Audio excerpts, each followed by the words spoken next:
Who am I? I don't belong here. I'm not a real writer. No, that's garbage. And I'm going to tell you why in this episode of Horrible Writing. That will never work. You can't push that. Seriously? Don't. Oh my God, that's other things you can do. That's bad. You probably should find other hobbies. You ever learn how to spell? Stop. Be happy.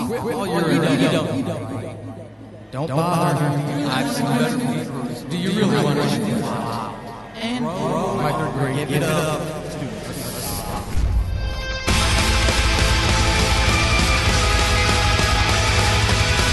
Welcome to Horrible Writing, the rawest, most candid, in-your-face writing show on the interwebs because none of us have time to suck. Let's do this.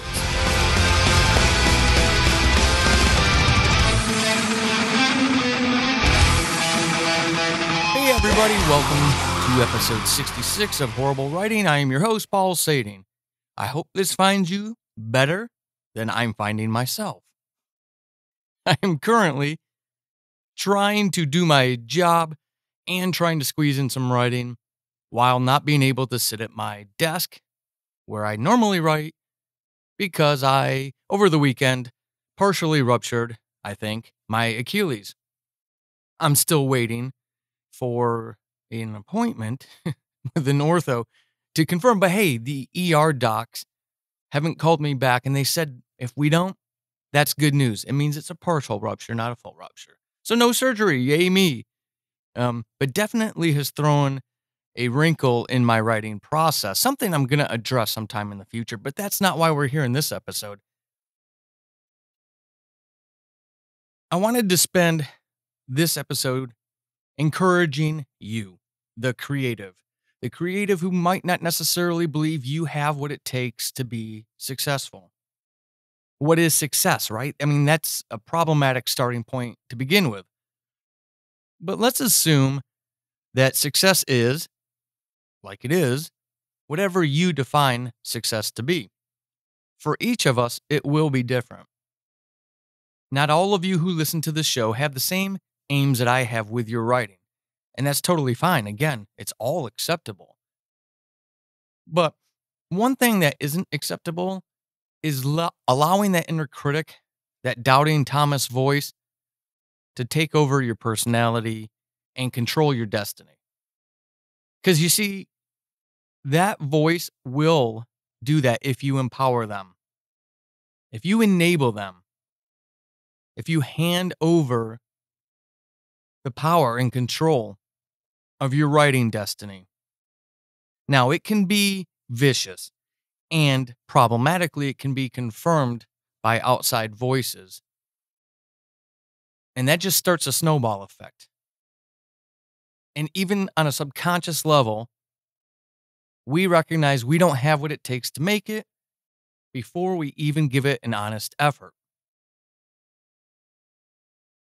The problem with that is we don't know. The doubters don't know. The internal voice doesn't know.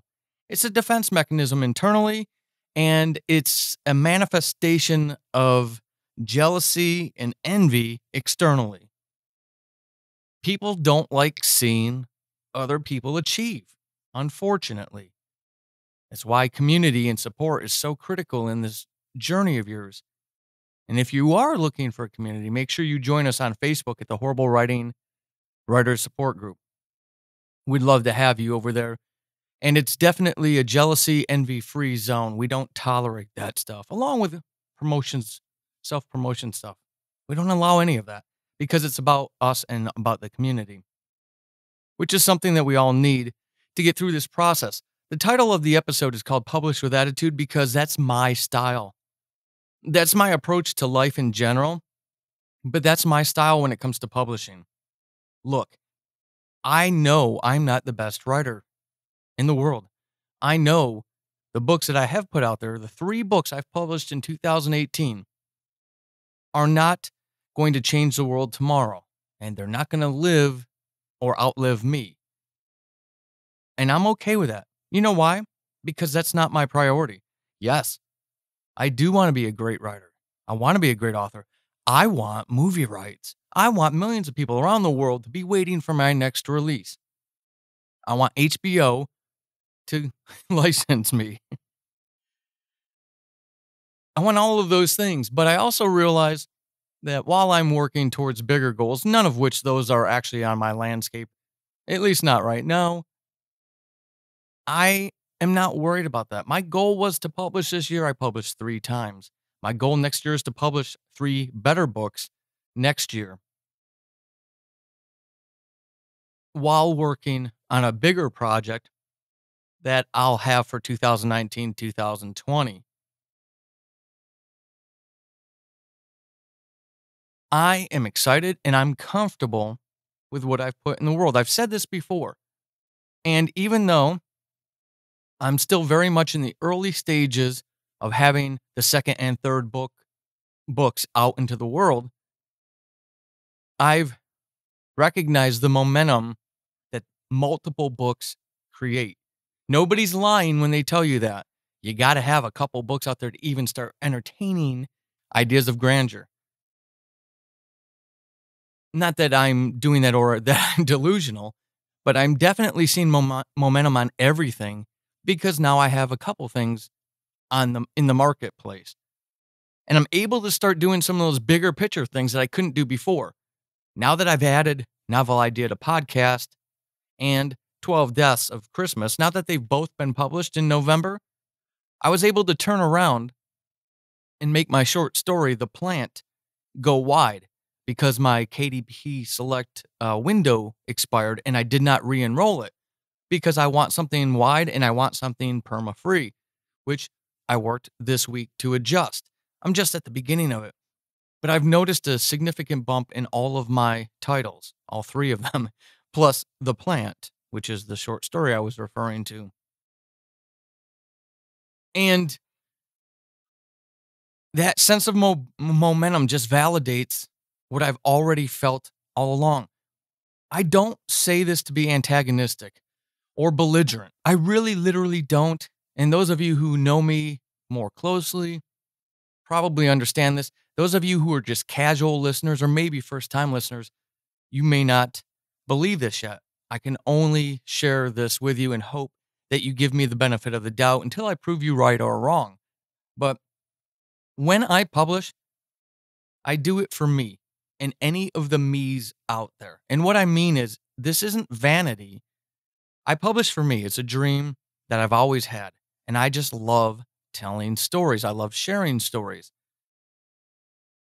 In terms of the me's that are out there in the world, I'm publishing for that person on the other end that's going to pick up that story, that book, that nonfiction work, and let it inspire them.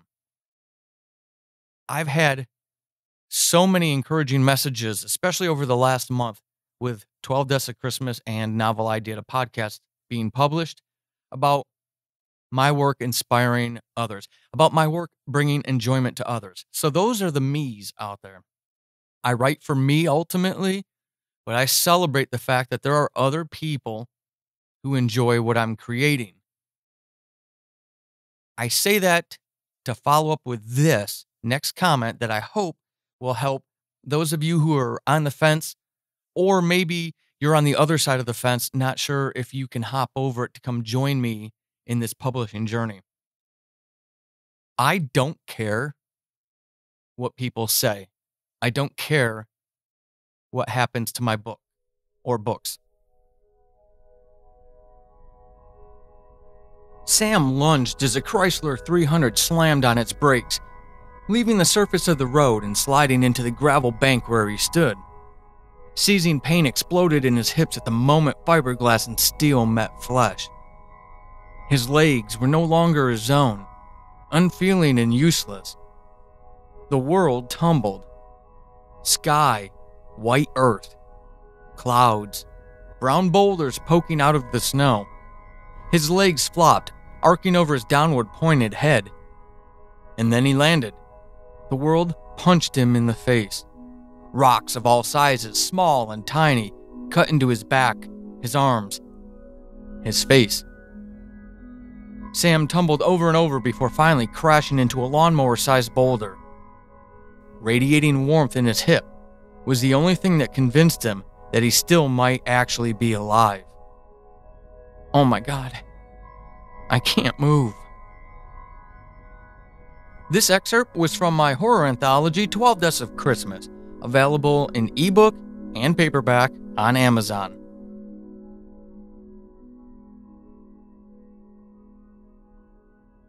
Now, I know that sounds inflammatory. I know that sounds belligerent, but it's not about that. It's about attitude.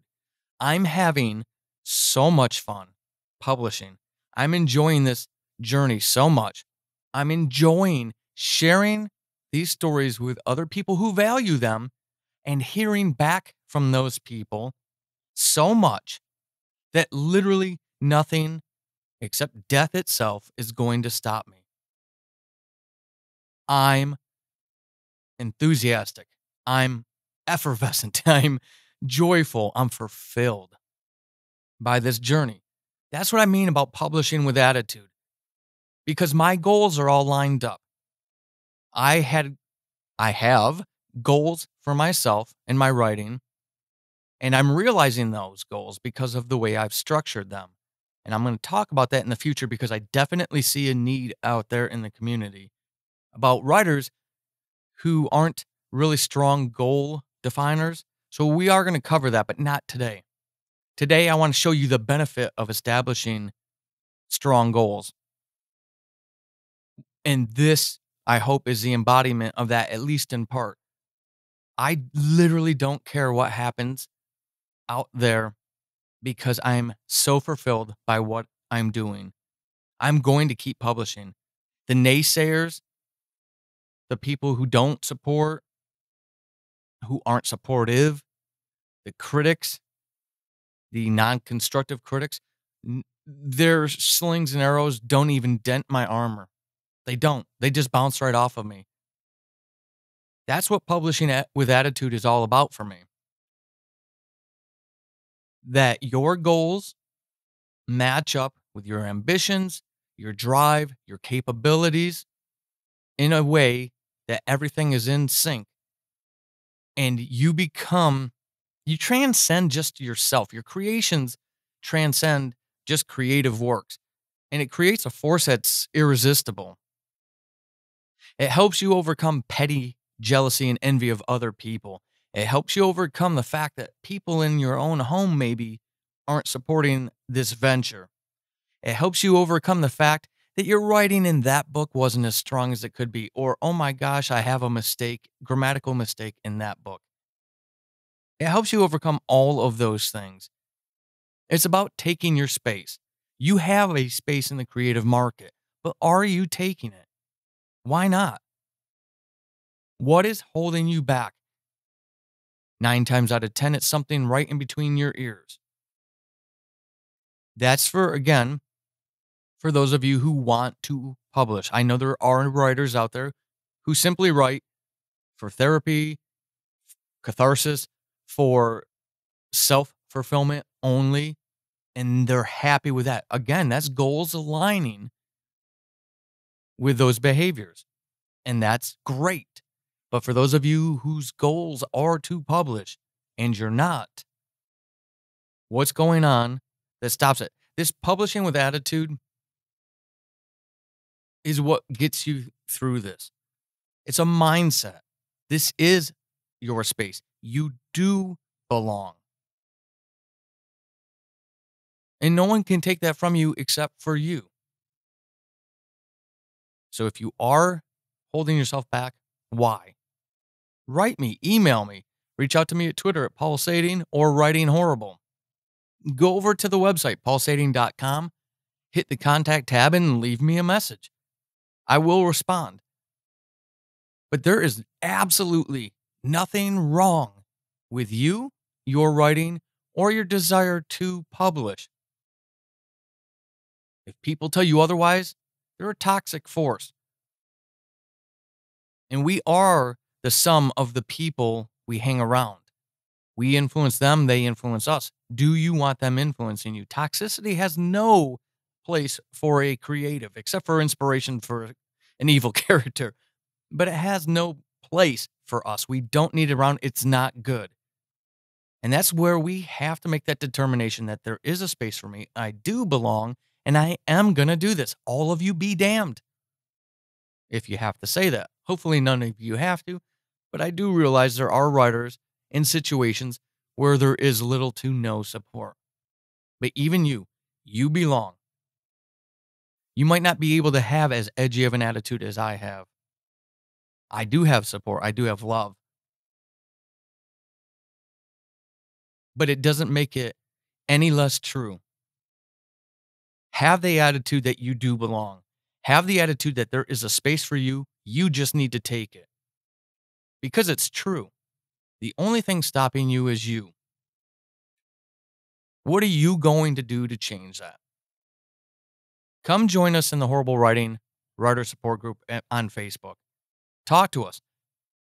We're all friendly. We're all there to help. That is the purpose of that group.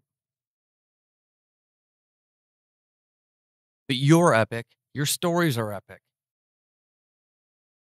And don't ever let someone tell you they're not. So until you hear from me next time, how about going and leaving a rating and review? Some of you have actually started doing that. Thank you very much for doing that. It helps out immensely. Also, if you like this show and you want to help it out, patreon.com/Paul Sading. Or just go to paulsading.com and hit the support tab. Become a patron. Get all kinds of exclusive stuff to include now I am starting to do a monthly Q&A, Ask Me Anything, and publishing behind the scenes episode once a month. So patrons are getting more and more exclusive content all the time because they're the ones who help this stuff happen. So if you want some of that stuff, if it is helpful for you, go over there, check it out, see if you can help out. I look forward to hearing from you. I do want to hear from those of you who want to learn how to publish with attitude. I want to hear your struggles, your strife, your successes. So reach out to me, paulsading.com, hit the contact tab, send me an email. Until you hear from me again, keep being epic. This has been Horrible Writing, and hopefully after this episode, you suck less than you did at the beginning. I am Paul Sading, your host extraordinaire. You can find me over on the Twitterverse @WritingHorrible and over at paulsading.com/horrible-writing. Until next time, suck less.